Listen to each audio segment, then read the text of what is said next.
Before we get started with our next speaker, there is a small announcement. A number plate of 1227, a Kia, is blocking our ramp. So if you could kindly remove that, that would be highly appreciated. Thank you. Now for our next speaker. Our next speaker is Rishi Shyam Sundar. He is an 18-year-old studying at Christ University, Bangalore. An alumni of Meridian, he is a formidable speaker and a good debater. He is an avid public speaker and his never-ending love for reading. He has a love for the stage and an audience is always ready to listen to him. He is well-spoken and a gentle individual. You will soon see that he has a lot to say. Ladies and gentlemen, please welcome Rishi Shyam Sundar onto the stage. What if I told you that I can read your mind? Don't worry, I'm no psychic, but I can read your body language. And body language is an extremely powerful form of communication that can tell us a lot about what a person is thinking or feeling. And today, I'm going to show you how to use body language to your advantage in every aspect of life. I'll show you how to read other people's body language and also how to use your own body language to emanate confidence.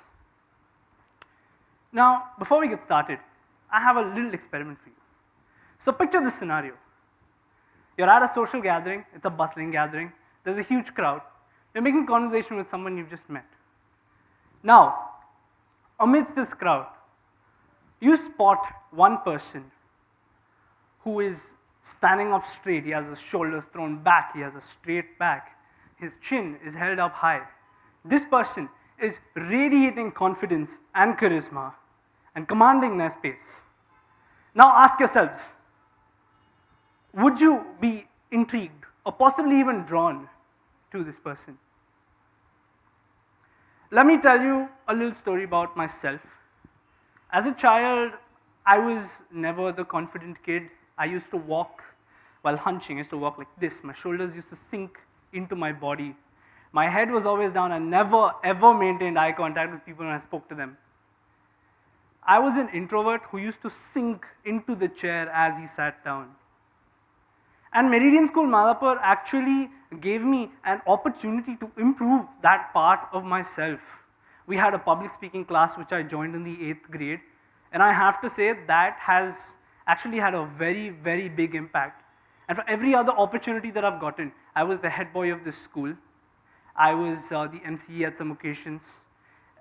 For all of these opportunities to improve myself, from being that quiet kid to being a TEDx speaker here up on stage, I have Meridian Madhapur to thank. And throughout this journey, the takeaway here is, what I realized was changing my body language was very, very detrimental to the confidence that I now feel I radiate. I am much more confident standing up on stage. In fact, when the COVID-19 pandemic hit, the first thing that I missed was an audience, a podium, and a microphone. This is when I understood the real power that body language holds and its potential to transform a person. So here's a fun fact for you guys. So penguins, the cute little mammals that they are, they have their own form of body language. They do this funny little waddle with their pads which screams, I'm confident and I know it. So I'm sure all of you have heard that age-old advice. Sit up straight, stand up straight, don't slouch. Well, it's usually doled out by well-meaning parents. But what if I told you that standing up straight or sitting up straight doesn't just have the potential to save you from back problems, but also improve your confidence? Here's where we talk about the interconnection between the body and the mind. You stand in a confident stance and you get a boost of confidence. In fact, even when you wear clothes that make you feel powerful, like in this instance, I'm wearing a suit. Now, when I don on a suit, I feel more confident. It's all the interplay between the body and the mind that makes you feel much more confident. It's a remarkable win-win situation where in order to feel confident, you stand up straight and you tell yourself that you're confident, and you will be confident, would you rather want to listen to someone who stands up straight and commands their space, they take their space, they walk around and they talk to you like this?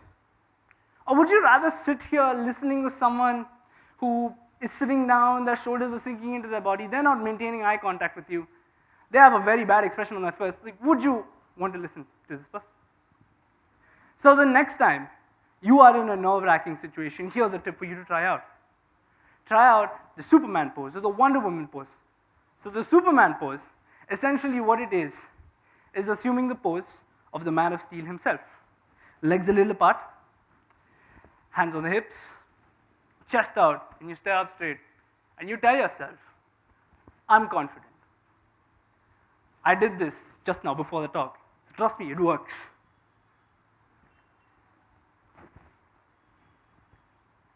Speaking of power poses, extensive research has shown that before an interview or a negotiation or anything, a public speech,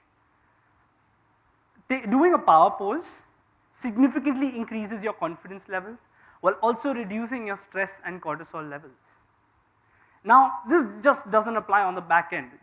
When I say back end, I mean this just doesn't apply when you do it before the speech and you come on stage, or before a presentation and you come up and present. Picture this. I'm sitting on this chair, my legs crossed, my back is straight into the back, I have my fingers interlocked behind my head. The epitome of relaxation, right? Actually, what if I told you that this was also a form of power pose? This is your boss's way of essentially saying, if you have any brilliant ideas, keep them to yourself.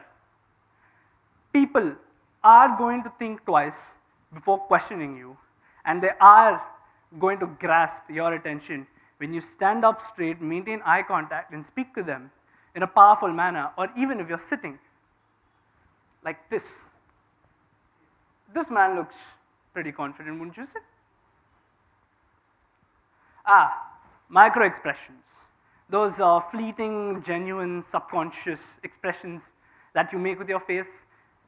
These expressions reveal the genuinity of a person. And to be able to tell these expressions, you have an edge over everybody else. It's like wielding the sword of body language. Now, before I tell you why this is so important, here are some of the micro expressions. Anger, fear, happiness, contempt, surprise, disgust, sadness. These can be told by just looking at a person's face as a form of bluffing. In the professional world, during a negotiation or during a debate, bluffing can actually play a very big role. Now, there's one very important concept behind bluffing that defines it, which is called mirroring. Now, mirroring is essentially where you mimic the other person's expression. Let's say you're talking to someone and they're telling you something about themselves. And they're making all these different expressions on their face. They're telling you something that brings them anger or something that brings them happiness. What you do when you're speaking to that person is mimic their micro expressions. Now, try it with me here. When I smile, you smile. Now, if I frown, you frown. And if I have a really confused look on my face, you have a confused look on your face. Mirroring is like having a backstage pass to somebody's brain. The person is going to be thinking, oh wow, this person really gets me. I can really connect with this person. It's a very nonchalant way of building rapport with somebody. Now, the eyes, often referred to as the windows of the soul, actually play a very big part in your body language. Maintaining eye contact with somebody when you're talking to them is one of the only ways you can keep them engaged and keep them listening to you, to your points. Now, when I say eye contact, I don't mean staring your conversation partner down like a hawk, like you're only staring at them and speaking to them. That's disturbing. The other person's not going to want to listen to you. Instead, think of it like a game of audience scan.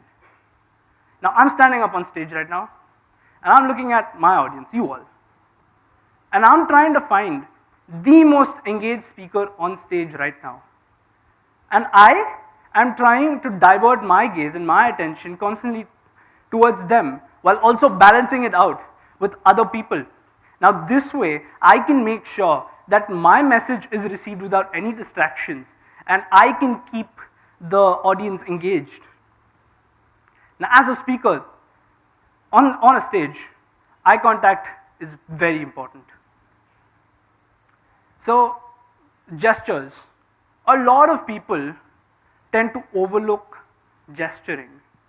Now, gestures are a very important form of nonverbal communication, primarily because usually when you're gesturing in the right way, when your gestures are balanced, it usually overpowers your verbal communication. People understand more through your gestures than through the words you speak.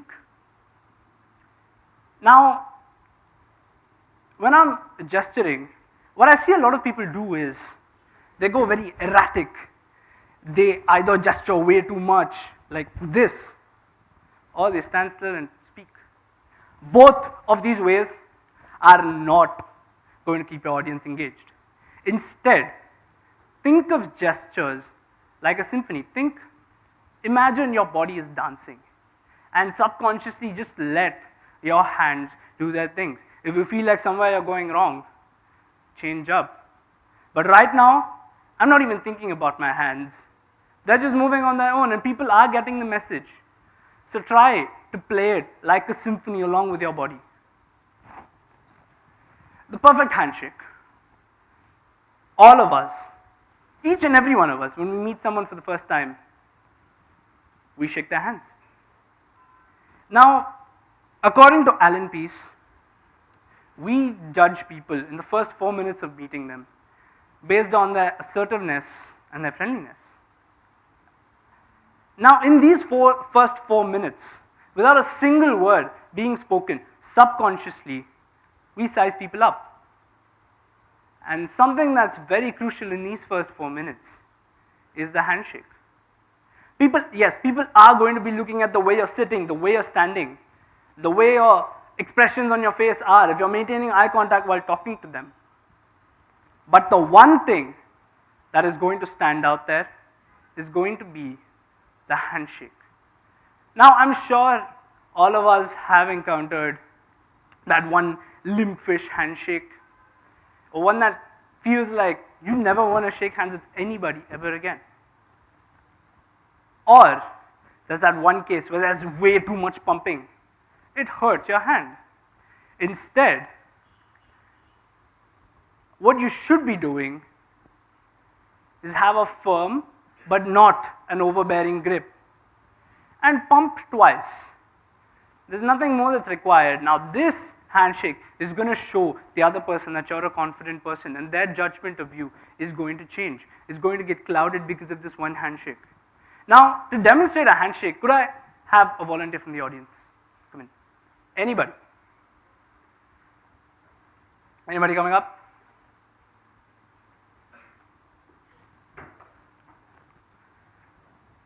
So now, watch. I'm sure all of you guys have encountered this handshake somewhere. Hey, nice to meet you. What's up? Hey. You see this? I don't even have a grip on his hand. Hold. I am just putting my hand there. I'm not even holding his hand. Now, I genuinely did have a friend who used to do this, and I never shook her hand after that. Or, there's this. Hey, nice to meet you. How are you? How are you doing? Tell me more. All of the uncles at my dad's office parties, you don't want to do this, because I don't think I ever spoke to those uncles again. Instead, what you want to do is, hey, how are you? Nice to meet you. That's perfect. Now he's going to be thinking, wow, his handshake is pretty strong. That's a nice handshake. What do you feel? Yeah. Yeah? Yeah. You can go back. Thank you. So, the handshake becomes a very important and integral part of your body language, because it's the first thing that people look at, and it's the first thing that people judge you based on. Now, let me tell you a story. A few years ago, I was at a public speaking workshop, and as an activity, the trainer asked me to come up on stage and deliver a speech while slouching and not maintaining eye contact, not using my hands, just standing still.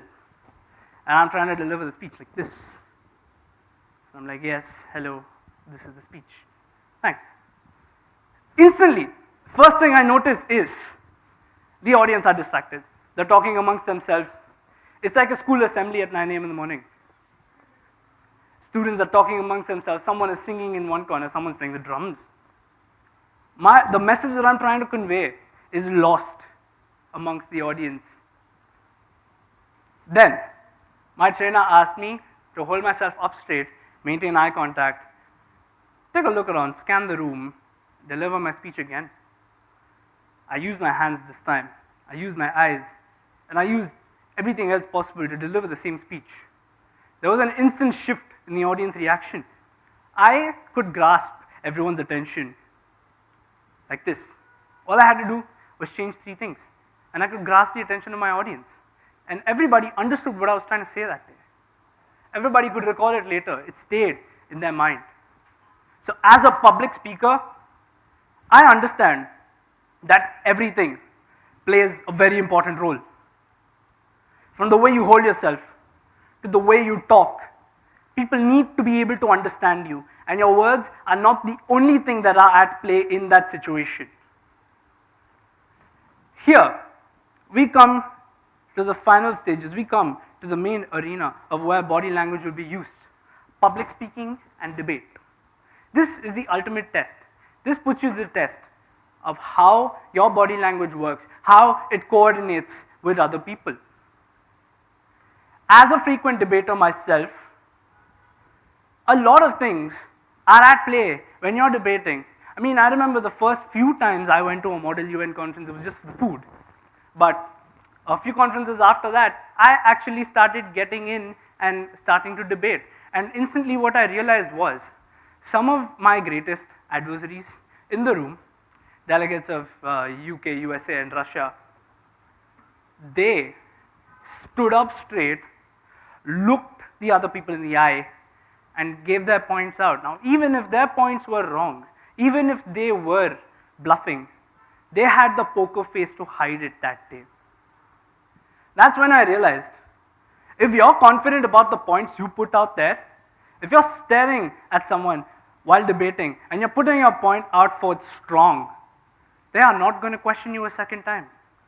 I mean, some people might, but most people don't. So when it comes to debate, your gestures, your micro expressions, your words, tonality, everything plays a very important role. So here's a question I would like all of you to ask yourselves. On a scale of I moonwalk like Michael Jackson to I trip over my shoelace, how confident do you feel about your body language?